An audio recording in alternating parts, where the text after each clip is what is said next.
आपल्याजवळ आपण त्रिलोक जिंकून येणारा योद्धा आहोत, तरी आज आपण परास्त झालो. परी पांडवाचा होतो जय, कापा मासी अपजय, म्हणून या पुसता होय भीष्मा लागी. आम्ही आपल्या आजोबाकडे भीष्माचार्याकडे दुर्योधन गेला आणि विचारत आहे, बाबा एवढे सैन्य आपल्याकडे वीर वीर योद्धे असताना आपला पराजय कसा काय होतो, याचं उत्तर मला तुमच्याकडून पाहिजे. तुम्ही सेनापती आहात. भीष्म बोलिला ती अवसरी, तिची धृतराष्ट्रा अवधारी, म्हणे दुर्योधना उत्तरी द्यावे चित्त. आणि आता त्या ठिकाणी भीष्माचार्य बोलत असताना इथं संजय सुद्धा धृतराष्ट्राला सांगत आहे, आता काय म्हणतात पितामहा त्यांचं ऐका. मागा तरी बहुत वेळ म्या तुझ लागी शिकविले, की युद्ध करिता नव्हे भले पांडवासी. अरे बाबा दुष्ट दुर्योधना, तुझी दुर्बुद्धीच आहे. मी तुला घरातच सांगितलं होतं बरेच वेळा. मीच नाही द्रोणाचार्यासह कृपाचार्यासह आम्ही तुला समजावलं की बाबा युद्ध करू नको पांडवासह, ते धर्माच्या बाजूला आहे. श्री कृष्ण रक्षक तयाचा मग पराजय होय कैचा, शिष्टाई समयामुची वाचा वेरली त्वा. आणि ज्या वेळेला परमात्मा शिष्टाई करून आला होता, त्यावेळेला सुद्धा मी उठून सांगितलं होतं सभेमध्ये. भीष्माचार्य म्हणतात, ज्याच्याकडून परमात्मा आहे विजयश्री त्याच्याकडूनच होणार आहे. त्यावेळेला तू माझं ऐकलं नाही. तुम्ही मला नाही ऐकतीच नाही, सुईच्या टोकावर नाही द्यायचं काय. असं म्हणलं होतं. कृष्ण हा परब्रह्म साक्षात, हे असे पुराणोक्त, तरी सांगतो यथार्थ प्राचीन कथा. अरे बाबा कितीही सांगू तरी चरणी ऐकती बडबडीचे आणि पुढे सुंदरीचे रडतील. असं जे आपले वडील तुकोबराय म्हणतात, तर खरोखर आहे. कारण ऐकलं त्याला सांगा आणि वाढत त्याला मागा. जर ऐकतच नसतील त्याचा काही इलाज नसते. म्हणून गुरु करणे या ठिकाणी जरुरी आहे. गुरुचं ऐकणे जरुरी आहे. सांगताय तुला सांगून बघितलं, तू नाही ऐकलं, आता काही इलाज नाहीये, असं पुढे बोलताय भीष्माचार्य. शिवाकाय सगळ्या या शिवाकाय सोपे नाही त्या. सगळ्या शिवापेक्षा भारी शिवा दिले तुकाराम बरोबर आहे ना? आपण ह्या शिव्या देतो, ह्या शिव्या काहीच नाही का. ह्या शिव्या का किती सांगतो नाही, किती पटकीचे हे शिंदळीचे घालरेडी शिवे. बटकी म्हणजे पत्नी असताना ठेवलेली बाई आणि तिच्यापासून झालेलं लेकरू. त्याला कधी बाप दिसत नाही. ते आईजवळ राहत असते, त्याला बाप दिसतच नाही. बाप नसल्यावर लेकराला धाक नसतो, म्हणून ते लेकरू वायाला जाते. म्हणून आपल्याला वाया गेलेलं बटकीचं तुकोबरायांनी म्हणलं.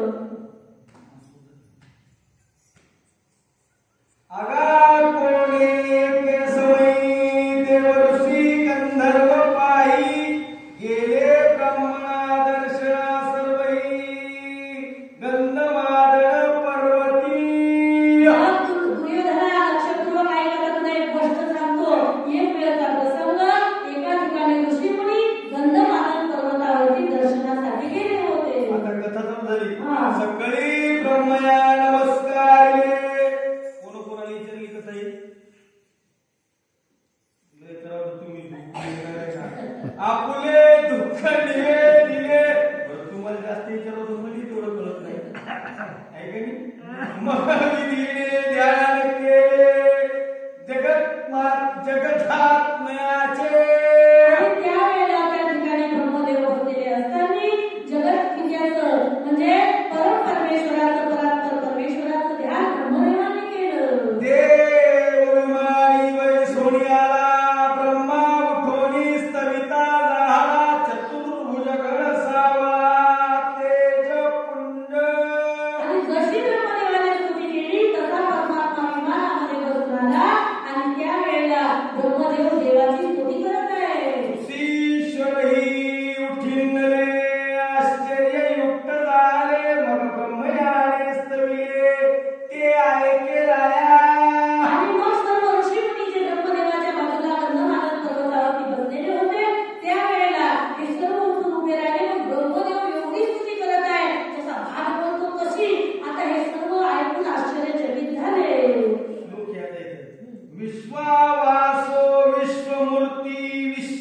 संकक्षेणो बरोबर आहे ना हा.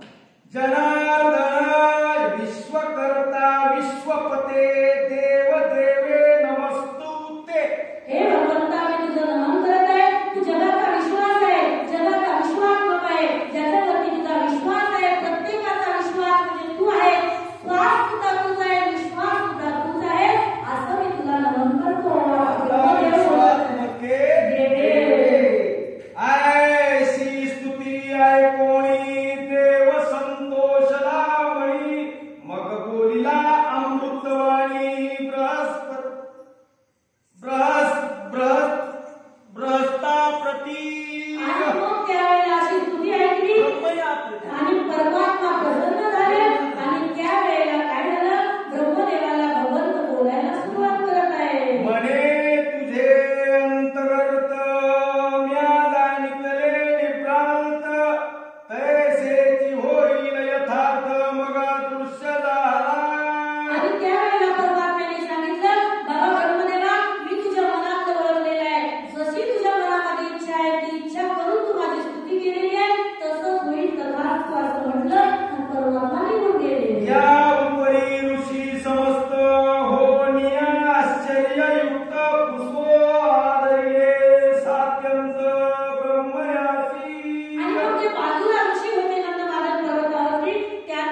केलेले आहे